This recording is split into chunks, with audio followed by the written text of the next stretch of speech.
Last but not least, Michael Zacharia, former President of the Menai Chamber and also Vice President of our joint Sutherland Shire Business Chamber, has kindly offered his time to make his little presentation from a different perspective. Michael was former BOQ branch owner, and also an interesting perspective in that he was on the chamber selection committee of selecting businesses for being nominated for awards via the New South Wales Business Chamber. So through that perspective too creates a different way of looking at businesses, ones that work, ones that don't work, but probably more the ones that do work who have been nominated for such awards. So please welcome Michael Zacharia to the podium. Thank you, David. Thank you. I want you to have a look at that and say, does anyone here at the moment do a checklist or a health check on their business? One person? 2, 3, good. How do you do it is what I want to find out. And I want to find out whether you do it honestly or not, because this is the most important. So let's start. Now, I want you to have a look at the basics. I left a little basics checklist there on the table to have a look at. And again, you have to be honest with your answers on this. So as I go through here, I want you to have a look at the questions and then say, yes, I'm doing it, or no, I'm not. At the end of this session, if there's a lot more no's in your end of the day, then you have a problem that you should have a look at. Don't forget, your business is run by you and the system you put in. How do you keep check on that system? If you don't have a look at the day-to-day functions of your business, then you will you'll have some issues. So let's have a look at this. Now, do I have a clearly defined organisation? I think, Terry, you covered that very well, and so important. Have I clearly defined the responsibilities of my staff? How many people do not do job descriptions, responsibilities? Here's your job, here's your check, get to it. It's not on. Have I considered the organisational needs of my staff? Do I secure participation from all my staff? Do you actually ask, any of you? Because it's so important. If your staff don't know what your thoughts are and where you want to go, and also get their thoughts with where they think the company should go, get them involved. Communication, that's part of the communications. Will my business run effectively if I were absent for a long time? Probably not. If you're one of those people that just gets there and says, I'll do everything and my staff can just sit behind me, forget it. You don't want to have an accident. Will have the right people in the right seats of the bus? How important is that? I mean, how many people have hired people, put them somewhere to do something that they really don't know much about, or they don't have the qualifications for it? You've got to make sure that when you hire staff, you put them where you want them, and they have to do what is good for the business. And of course, help maintain maximum productivity with fewest people at the lowest cost. I think Terry would agree with that. If that is a possibility, what he was saying, a profit will occur. Right, Terry? One of the other things people do not do, exit strategies. It doesn't matter whether you've been in business 1 year or 20 years. You should always have an exit strategy. Do I know where I am now? Do I know where I want to be? Do I know how to get there? Do I know the things I do well and the things I do poor? And how are you going to do that? The checklist. All right, for startup businesses, I'll just throw that in. That's all basic things again. Business plan, SWOT analysis, business and personal goals, financial resources, and identify potential sources of funds.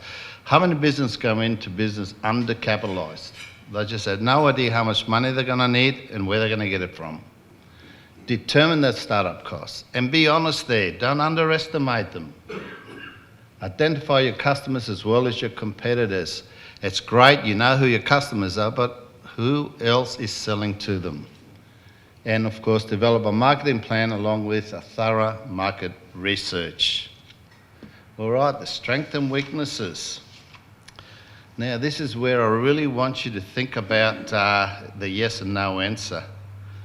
We got sales, pricing, buying, sales planning, direct selling to buyers, customer service follow-up, managing other sales reps, marketing, advertising, annual marketing plans, media planning, advertising, copywriting, marketing strategies, distribution, pricing, financial planning, which was well covered by Terry again, cash flow planning, monthly financials, bank relationships, management of credit lines. Now, bank relationships, how important is that? I think you've heard from IMD and really Terry in that area that to have a banking relationship, they have to know your business. And if you don't know your business, how the hell are they going to know?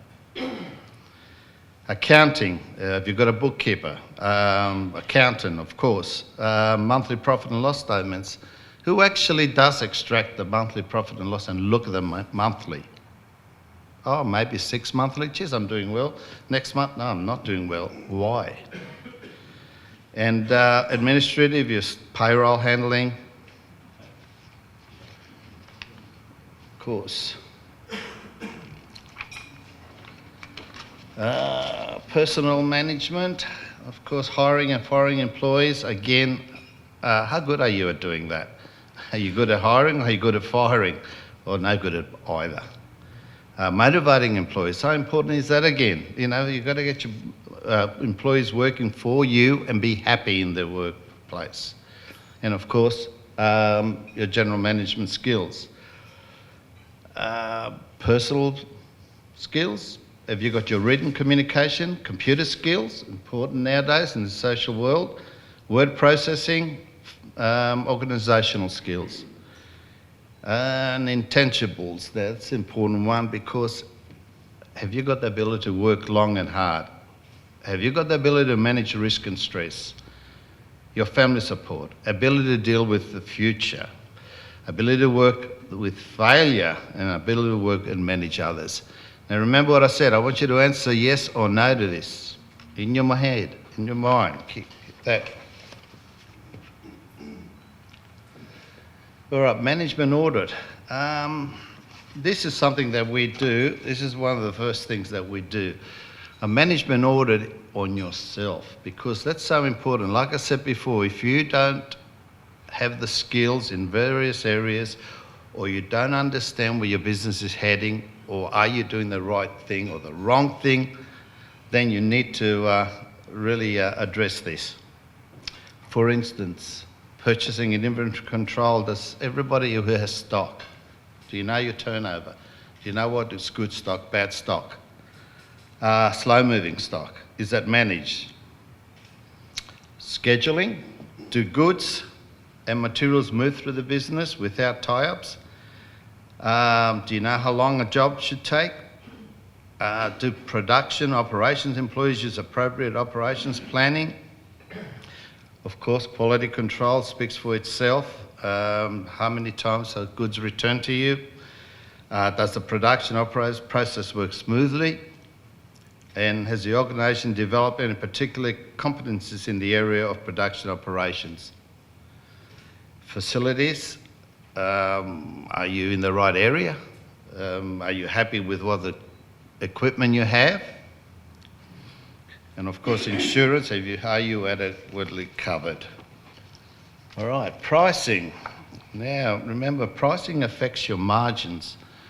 And it's one of the most important things regarding the cash flow. If you've got quantity, then your margins will be smaller. If you have larger equipment that you sell, and your margins should be a lot higher. Is the pricing policy based on cost structure? Have the organisation conducted price sensitivity studies? And what about market research? Do you identify target markets? Do you segment markets effectively? Do you identify customer wants, needs? Has the competition been analysed? Customer service. Is customer service effective compared to competition? Are customer complaints handled effectively and efficiently? Is customer service a priority? Does the organisation solicit customer feedback on a regular basis? Advertise, public relations. Have you got an advertising strategy in place? Are promotion and publicity strategies effective? Do you select media for measurable results? And does the advertising budget make sense? Do you have a budget? Sales management. Do you have a sales force that is effective?